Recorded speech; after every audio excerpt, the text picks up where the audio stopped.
Nah, ini tentang daur litik dan daur lisogenik. Tadi Ibu udah cari banyak file animasinya. Nah, tapi yang paling bagus animasinya itu ini ya. Jadi Ibu ganti suara orangnya dengan suara Ibu. Mudah-mudahan pesan yang disampaikan ini tidak jauh berbeda dari yang Ibu sampaikan ya.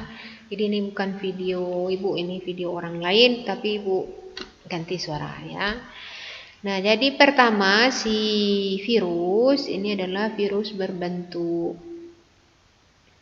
kompleks ya, atau bakteriofage. Di sini disebut Phage lambda ya. Yang diserang ini adalah sel E. coli, bakteri Escherichia coli ya. Jadi pertama si fagenya mendekat, lalu dia menempel di tempat yang cocok. Nah, cocoknya tuh di sini. Artinya begini, kalau si virus menempel ke sel yang di permukaannya tidak ada tempat cocok untuk dia melekat, maka tidak akan terjadi infeksi virus. Misalnya, virus menyebabkan virus corona misalnya ya, dia tempat menempelnya itu adalah di lapisan lendir di tenggorokan atau di hidung atas. Nah, jadi kalau dia ditempelkan virus corona itu di pipi misalnya, tidak masalah, tidak akan sakit kita gitu ya, karena si virus dengan sel dia tempat melekat itu harus punya tempat pelekatan atau disebut dengan situs pelekatan ya. Nah, kalau cocok maka dia akan melanjutkan proses berikutnya. Nah, nama tahap melekat ini namanya adsorpsi, pakai D ya, adsorpsi. Nah, kemudian setelah itu, nah perhatikan ini ya. Nah, itu nama tahapnya injeksi. Ya, ada beberapa buku menyebut tahap itu penetrasi ya. Jadi yang diinjeksikan apa? DNA virus. Nah, kita balik ya. Nah, DNA-nya awalnya di dalam kepalanya ini, lalu diinjeksikan ke dalam sel inang atau dalam cerita kita ini sel bakteri E. coli. Nah, nama tahap injeksi atau penetrasi.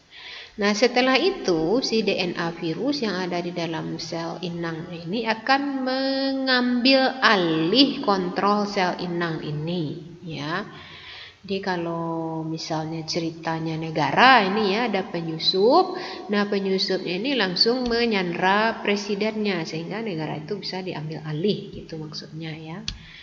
Dia akan mengambil alih sel inang sehingga sel inang ini sekarang mau membuatkan bahagian-bahagian tubuh virus ya.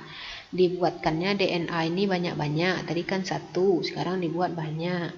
Dibuatkannya leher virus, ini yang ungu-ungu nih ya. Dibuatkannya serabut ekor virus, ini ya.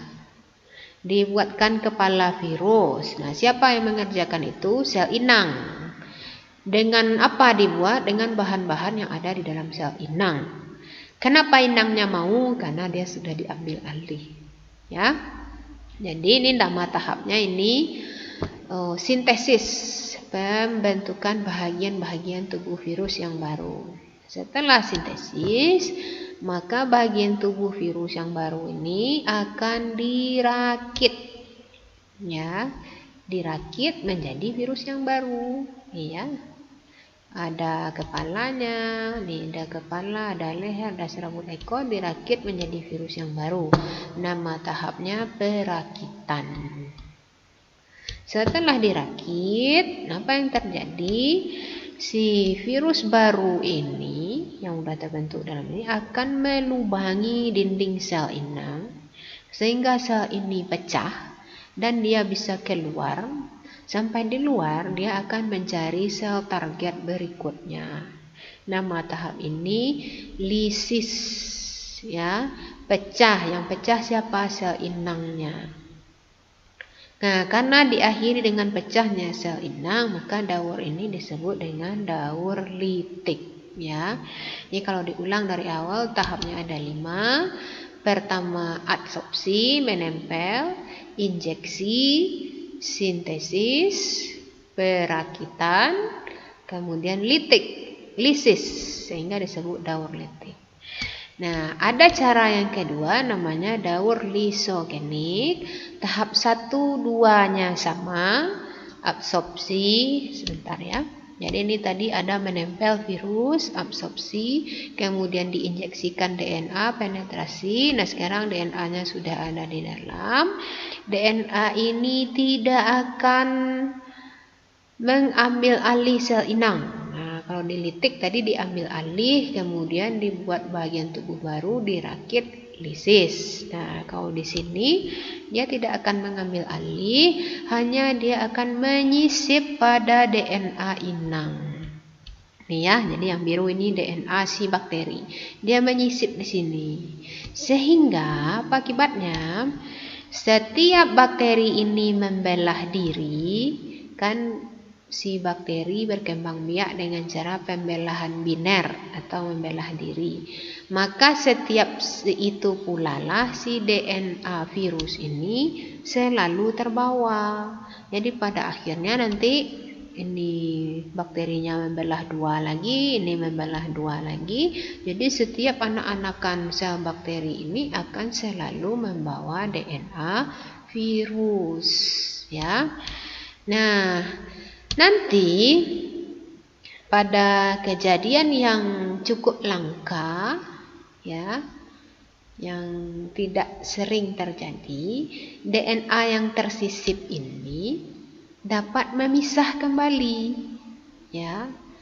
Kalau dia terpisah kembali, maka dia bisa beralih membentuk daur litik, ya. Jadi karena sesuatu hal yang jarang terjadi, DNA yang sudah tadi bergabung tadi, kan dia bergabung, dia dapat memisah, lalu dia memulai siklus litik, dia sintesis bagian tubuh, dirakit, kemudian dihancurkan sel inang, ya. Nah, ini tadi yang pada gambar tugas kita tadi. Nah, dia tadi nih ya. Nih ya. Jadi secara litik dia ke sini ya. Nah, secara lisogenik dia ke sini. Nah, nanti dia misah lagi, maka dia bisa masuk ke daur litik ke sini. Oke. Itu dia daur litik dan daur lisogenik. Nah, bagaimana orang bisa tahu daur ini? Dengan mempelajari siklus hidup virus yang dibiakkan di dalam media yang hidup. Karena kita ingat lagi pelajaran kita minggu lalu, virus hanya dapat hidup di dalam makhluk hidup. Jadi di mana? Misalnya dibiakkan di dalam embrio telur ayam, dalam telur ayam yang ada embrio hidupnya misalnya, ya. Jadi tidak bisa kita perbanyak virus di medium agar-agar seperti bakteri. Kalau bakteri perbanyaknya bisa di medium agar-agar namanya. Nah, kalau virus harus di media yang hidup. Misalnya telur ayam yang ada embrionya di dalam. Ibu memahami ini materinya cukup rumit. Tetapi berputus asa bukanlah jalan keluarnya. Dengerin sekali tidak paham, dengerin 2 kali bingung, lanjutkan 3 kali. Karena kalau kalian bingung ada jalan untuk mengerti. Tapi kalau sekali 2 kali masih belum tahu apa-apa, bingung, enggak segala macam, enggak, berarti belum itu. Lanjut lagi 3 kali, 4 kali.